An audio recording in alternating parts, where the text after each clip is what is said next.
Shorthand, English, high speed, 200 words per minute. Be ready for trial dictation for 2 minutes. 15 seconds left. 10 seconds left. 5 seconds left. Begin. My dear fellow citizens, I am happy to address you on this historic occasion. On the eve of Republic Day, I offer you my heartiest congratulations.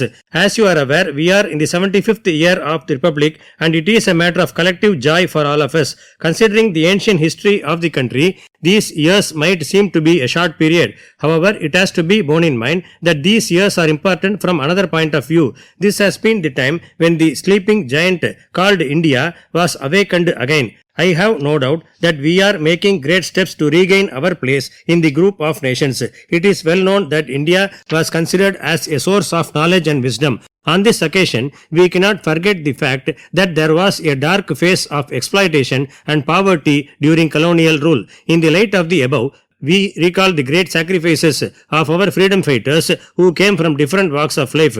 All parts of the country contributed their share to the national movement to get freedom. It may not be out of place to say that we had a large number of leaders who helped us discover our democratic roots. As a matter of fact, justice and equality are not just modern things. They have always been part of our heritage. It is the reason why critics who raised doubts about our future were proven wrong. On this occasion, I would like to point out that as a matter of fact, even the composition of our Constituent Assembly was a testimony to our republican values. It had representatives from all parts of the country and across communities. It is a matter of pride that we had nearly 15 women among them. When women's equality was a dream in many parts of the world, Indian women were actively shaping the destiny of the nation.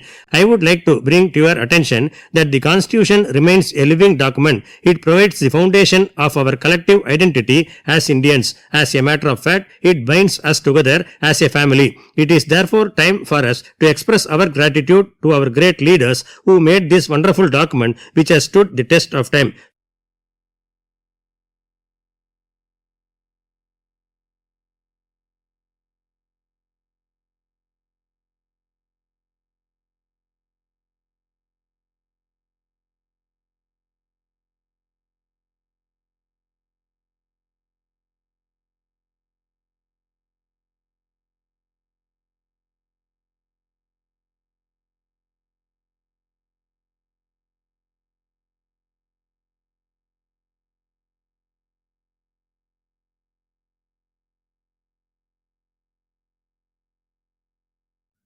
Shorthand, English, high speed, 200 words per minute.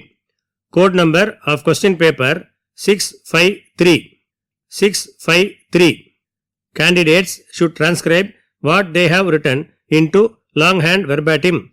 10 marks are reserved for shorthand performance. Handwriting during transcription should be legible and sufficient space should be left between lines.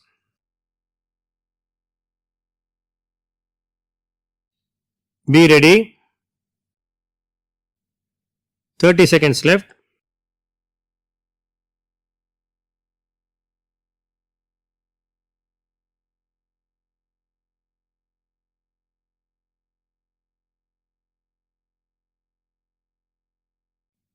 Fifteen seconds left.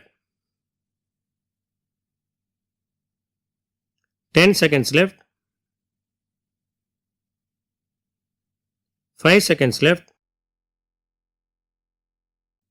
Begin. Honorable Chairman Sir, I would like to thank you at the outset for this opportunity. I would like to bring to the attention of the government one of the most important issues of this country. This is a problem of life and death as far as the poor are concerned. You are aware that the promise of clean water supply has been made all these years. In this connection, I would like to remind that a scheme for providing safe water to nearly 20 crore homes was introduced a few years ago. It is a sorry state of affairs that it has not been possible for us to achieve the target even after 5 years. I understand that the scheme has been extended by another 4 years. I hope and trust that we would be able to achieve our objectives as soon as possible. At the same time, I would also point out that there is a mission for cleaning up our major rivers. In this regard, I would like to request that funds might be allotted to restore the Tamirabarani River in my state to its past glory. I would like to state that since the catchment area of the river is in the Western Ghats, it gets rainwater during both the monsoons. It is a matter of concern that the river is now heavily polluted. In the light of the above, I request that adequate funds may be released by the government for making this river free from pollution.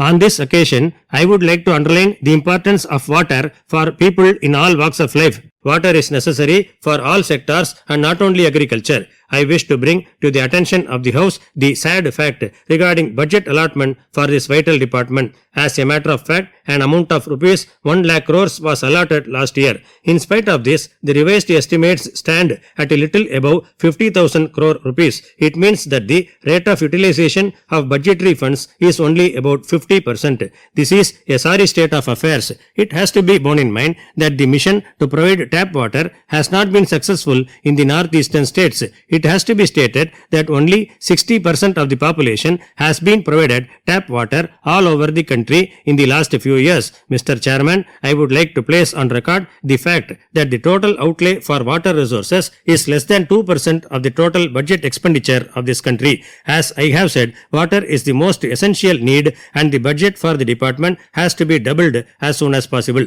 On this occasion, I would also like to bring to your attention the importance of water quality. I think there is water testing facilities in 2000 places in the country. I would request that this may be doubled in the next few years in order to ensure a healthy society. I am happy to note that due to the cooperation between the centre and my state government, we were able to achieve excellence in water supply. It is therefore my request that states that do well should be encouraged with more funds. In the same manner, states that return central funds without proper utilization should not be given additional funds. I would like to take this opportunity to request the union government to allot more funds for desilting dams in my state. Only then we would be able to store more water during the rainy season. As I have said earlier, it is the state governments which implement water supply schemes all over the country. However, I am sorry to state that a major portion of the central funds are surrendered at the end of the year. It is absolutely necessary that the central government should also take responsibility in the matter. Otherwise, there is no reason why such a huge amount has to be allotted in the budget in the first place. It is therefore necessary that a social audit should be conducted to identify the problems in implementation. Only then we would be able to find out the actual problem areas and address them as soon as possible. Next, I would like to move towards the subject of rural sanitation. It is a matter of great concern that the financial allotment in this regard is the same as last year. It is well known that my state has made remarkable progress in this direction. However, we are not able to get funds in time due to administrative delays. As a result, the completion of waste management projects in our state has been affected to a great extent. I would like to request the Honorable Minister to bestow his kind attention to this matter and ensure that the problems are addressed as soon as possible. Mr. Chairman, another area of importance is agriculture. It is true that the hard work of our farmers has helped us feed the people from all walks of life. I would like to give credit to our farmers in this regard. In the light of the above, I would like to suggest that the government should increase the amount of direct cash transfer to rupees 10,000 per year. I would like to assure the House that this would go a long way in providing economic stability to our farmers. At the same time, it would also encourage them to increase our productivity. It appears to me that it would be even better to include landless agricultural labor in this scheme as far as possible. At the same time, I would also like to bring to the attention of the House that economic contribution of the agriculture sector is coming down every year. Mr. Chairman, with these few words, I would like to conclude my speech thanking you for the opportunity.